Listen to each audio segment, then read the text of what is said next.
محترم سامعین و ناظرین کرام، آپ سن رہے ہیں درس حدیث۔ سفر کا مہینہ، نحوست اور توہم پرستی۔ مؤلف ہیں حضرت مولانا حافظ فضل الرحیم اشرفی حافظہ اللہ تعالی، محتمم جامعہ اشرفیہ لاہور پاکستان۔ عن ابی ہریرہ رضی اللہ عنہ قال قال رسول اللہ صلی اللہ علیہ وسلم لا عدوى ولا هامة ولا صفر فقال أعرابي يا رسول الله فما بأل الإبل تكون في الرمل لكأنها الظبأ فيخالطها البعير الأجرب فيجربها فقال رسول الله صلى الله عليه وسلم فمن أعدى الأول رواہ البخاری۔ حضرت ابو ہریرہ رضی اللہ تعالیٰ عنہ سے روایت ہے کہ رسول اللہ صلی اللہ علیہ وسلم نے فرمایا، چھوت چھات یعنی بیماری کا ایک دوسرے سے لگنے کا وہم اور الو کو منحوس سمجھنا اور سفر کے مہینے کو منحوس سمجھنا کوئی چیز نہیں۔ ایک اعرابی نے عرض کیا، یا رسول اللہ صلی اللہ علیہ وسلم، ان اونٹوں کو کیا ہوتا ہے جو ریگستان میں رہتے ہیں کہ اچانک ان میں خارش زدہ اونٹ آ جاتا ہے تو دوسرے اونٹوں کو بھی خارش زدہ بنا دیتا ہے؟ رسول اللہ صلی اللہ علیہ وسلم نے فرمایا، سب سے پہلے اونٹ جس کی وجہ سے باقی اونٹوں میں خارش لگی، اس کو کس سے خارش لگی؟ یعنی جس طرح پہلے اونٹ کو اللہ تعالیٰ کے حکم سے خارش لگی، اسی طرح دوسروں کو بھی حکم الہی سے ہی خارش لگی۔ اسے امام بخاری نے روایت کیا ہے۔ میرے پیارے مسلمان بھائیوں، اس حدیث مبارکہ میں رسول اللہ صلی اللہ علیہ وسلم نے بڑے واضح انداز میں توہم پرستی اور چھوت چھات کی نفی فرمائی ہے۔ آج کل مسلمانوں میں بھی اسلامی تعلیمات کی کمی کی وجہ سے توہم پرستی بہت زیادہ ذہنوں میں راسخ ہو چکی ہے۔ بعض لوگوں نے سفر کے مہینے کا نام 13 تیزی رکھ دیا۔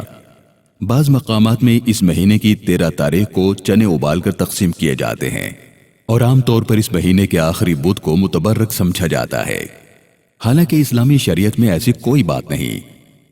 سفر اسلامی سال کا دوسرا مہینہ ہے۔ سفر کا معنی ہے خالی ہونا۔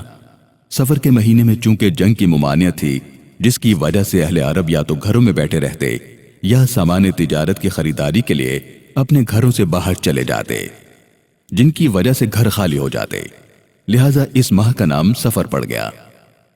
ایک روایت یہ بھی ہے کہ سفر کا معنی ہے زرد ہونا، چونکہ اس ماہ میں خزاں کا موسم آ گیا اور پتے زرد ہو گئے، لہذا اس ماہ کا نام سفر ہو گیا۔ سفر کے مہینے کو منحوس سمجھنا یا اس میں مختلف باتوں کا وہم کرنا آج کے معاشرے کی خصوصیت نہیں، بلکہ قبل از اسلام اہل عرب کے تصورات بھی اس ماہ میں اس طرح کے ہی تھے۔ اہل عرب سفر کے مہینے میں کاروبار نہیں کرتے تھے کہ اس سے خسارہ ہوتا تھا۔ اسی طرح شوال کے مہینے میں شادی کرنے کو اچھا نہیں سمجھتے تھے، حالانکہ ام المومنین حضرت عائشہ صدیقہ رضی اللہ تعالیٰ عنہ فرماتی ہیں کہ میرا نکاح شوال ہی کے مہینے میں ہوا تھا۔ اہل عرب میں اس کے علاوہ اور بھی بہت سے توہمات عام تھے۔ بدھ کے دن کو منحوس سمجھتے اور یہ بھی عقیدہ تھا کہ اگر کسی کے گھر پر الو بیٹھ جائے تو وہ گھر اجاڑ ہو جاتا ہے۔ حضرت اکرمہ رضی اللہ تعالیٰ عنہ فرماتے ہیں کہ ہم حضرت عبداللہ ابن عباس رضی اللہ عنہما کے پاس بیٹھے ہوئے تھے کہ ایک چڑیا اڑتی ہوئی چہچہاتی ہوئی سامنے سے گزرے تو ایک شخص نے کہا، خیر ہو خیر ہو۔ حضرت عبداللہ ابن عباس رضی اللہ عنہما نے فرمایا، چڑیوں کا بولنا نہ بھلائی کی علامت ہے اور نہ مصیبت کی، یہ صرف وہم ہے۔ میرے پیارے عزیزو، ہمارے معاشرے میں بھی بہت سے توہمات عام ہیں۔ مثلا کالی بلی سامنے سے گزر جائے تو راستہ بدل لینا چاہیے، ورنہ اسی راستے پر چلنے سے نقصان ہو سکتا ہے۔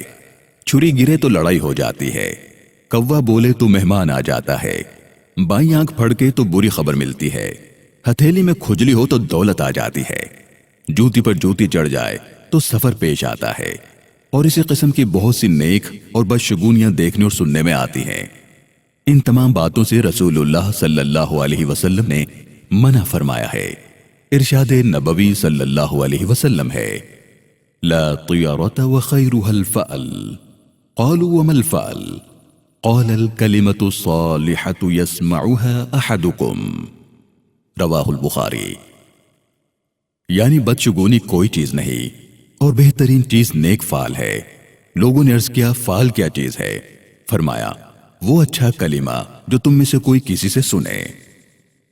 توہمات کے ضمن میں ایک وہم کی صورت چھوت چھات کا نظریہ بھی ہے، یعنی ایک دوسرے سے بیماری لگنے کا وہم۔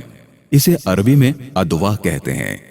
رسول اللہ صلی اللہ علیہ وسلم نے جب صحابہ کرام رضی اللہ عنہم کے سامنے لا عدوا ارشاد فرما کر چھوت چھات کی نفی فرمائی، یعنی ایک دوسرے سے بیماری لگنے کا وہم کوئی حقیقت نہیں رکھتا، تو صحابہ کرام نے عرض کیا یا رسول اللہ، ہمارے تندرست اونٹ ریگستانوں میں چل رہے ہوتے ہیں کہ خارش زدہ اونٹ آ کر باقی اونٹوں کو بھی خارش میں مبتلا کر دیتا ہے۔ اس سے معلوم ہوتا ہے کہ بیماری ایک دوسرے سے لگتی ہے۔ رسول اللہ صلی اللہ علیہ وسلم نے پوچھا کہ پہلے اونٹ کو کس سے خارش لگی؟ اس ارشاد نبوی صلی اللہ علیہ وسلم سے معلوم ہوتا ہے کہ ایک دوسرے سے بیماری لگنے کی کوئی حقیقت نہیں۔ صحیح بخاری کی ایک دوسری روایت میں ہے کہ فرمایا کہ بیمار اونٹ کو تندرست اونٹ کے پاس نہ اتارا جائے، اور حضرت ابو ہریرہ رضی اللہ تعالیٰ عنہ سے بخاری شریف میں ارشاد نبوی صلی اللہ علیہ وسلم منقول ہے، فر من المجزوم کما تفر من الاسد، یعنی جزام میں مبتلا شخص سے اس طرح بھاگو جس طرح شیر سے ڈر کر بھاگتے ہو۔ میرے پیارے مسلمان بھائیوں، لیکن ایک رخ یہ بھی ہے کہ حضرت جابر رضی اللہ تعالیٰ عنہ سے ابن ماجہ میں روایت ہے کہ رسول اللہ صلی اللہ علیہ وسلم نے جزام میں مبتلا ایک شخص کا ہاتھ پکڑا اور اسے اپنے ہمراہ پیالے میں کھانے کے لیے شریک کر لیا اور فرمایا تو کھا، اللہ پر اعتماد اور اسی پر بھروسہ کرتے ہوئے۔ دونوں طرح کی روایات سامنے آنے کے بعد شیخ عبدالحق محدث دہلوی رحمۃ اللہ علیہ نے اپنی کتاب میں چھوت کی کوئی حقیقت نہیں کی شرح کرتے ہوئے لکھا ہے کہ طبیعت و خلقت کے لحاظ سے کوئی بیماری دوسرے کو نہیں لگتی، اور جو کچھ ظاہر ہوتا ہے وہ دراصل اللہ کے حکم اور منشا سے ہوتا ہے۔ اسی لیے رسول اللہ صلی اللہ علیہ وسلم نے بیمار اونٹ کو تندرست اونٹ کے پاس لے جانے سے منع فرمایا اور جزامی سے دور رہنے کو فرمایا۔ پھر شیخ عبدالحق محدث دہلوی رحمۃ اللہ علیہ جزامی سے دور بھاگو کی تشریح کرتے ہوئے لکھتے ہیں کہ جزامی کے جسم سے ایک خاص قسم کی بدبودار گیس نکلتی ہے جو جزامی کے پاس زیادہ نشست و برخاست کرنے والے اور ایک ساتھ کھانے اور سونے والے پر اثر انداز ہوتی ہے، اور یہ بات چھوت نہیں بلکہ فن طب کا ایک اصول اور ضابطہ ہے اور اطباء کا تجربہ ہے، لہذا اس کا انکار نہیں کیا جا سکتا۔ لیکن ہر ایماندار مسلمان سمجھتا ہے کہ ہر کام صرف اللہ کے حکم سے ہوتا ہے اور کوئی چیز بغیر خدا کے حکم سے نہ نفع پہنچا سکتی ہے اور نہ نقصان۔ اس تحقیق سے معلوم ہوا کہ محض وہم کی بنا پر یہ سمجھنا کہ ایک دوسرے سے بیماری لگ جاتی ہے یا لگ گئی ہے اور ایسے خیالات رکھنا جن کا حقیقت سے کوئی واسطہ نہیں، یہ چھوت اور توہم پرستی ہے۔ البتہ طبی تحقیق و تجربے سے جو امور ثابت ہو جائیں ان کو ذہن میں رکھنا اور ان اصولوں پر عمل کرنا چھوت چھات یا توہم پرستی نہیں۔ لیکن اس کے باوجود ہر مسلمان کو یہ پختہ اعتقاد رکھنا چاہیے کہ حقیقت میں نہ جراثیم بیمار کرتے ہیں اور نہ دوا شفا دیتی ہے، بلکہ بیماری بھی اللہ تعالیٰ ہی کی طرف سے آتی ہے، اگرچہ جراثیم واسطہ بن جاتے ہیں، اور شفا بھی صرف اور صرف اللہ تعالیٰ ہی عطا فرماتے ہیں، اگرچہ دوا ذریعہ شفا بن جاتی ہے۔ اللہ تعالیٰ ہم سب کو عمل کرنے کی، سوچنے سمجھنے کی، غور و فکر کرنے کی توفیق عطا فرمائے۔ والسلام علیکم ورحمۃ اللہ تعالی وبرکاتہ۔